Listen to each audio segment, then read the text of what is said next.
You know those gift stores that you see when you're on vacation and they have these bins of this colorful rock and stone that are there for you to buy for a couple of bucks for a bag? I don't know what they have to do with wherever you are because they're everywhere, but for some reason, people keep buying them.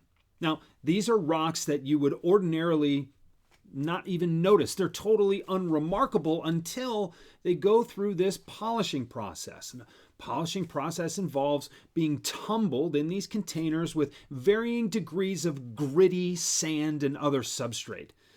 The friction involved in that tumbling process is what smooths off the rough edges and ultimately leads to a polished stone that is apparently worth paying for.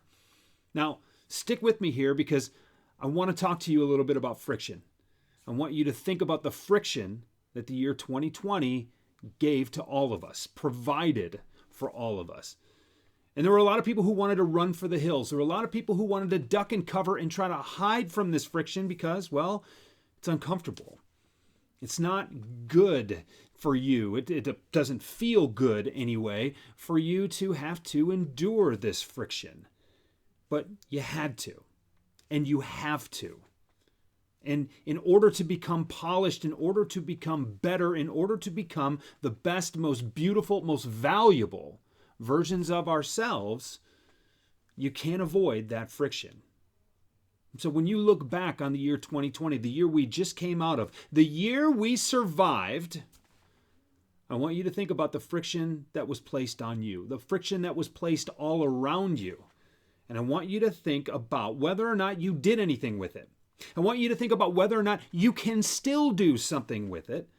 And I want you to think about what you can become by leaning into that friction, by facing that discomfort, by being willing to identify the problems, identify the solutions, identify the adversity, identify the better version of you that can be attained if you're willing to lean in instead of run away. Think about that. I had a lot of people that I talked to that talked about silver linings and, well, at least I'll be able to take this away. No. The friction is the point. The adversity is the point. The problem is the point. The obstacle is the way. One of my favorite books.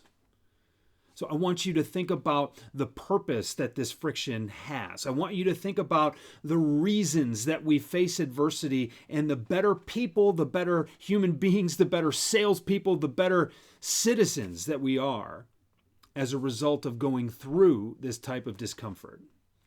If you can find the beauty, if you can find the solution in the problem, you're going to be much better off. So think about it. Challenge yourself.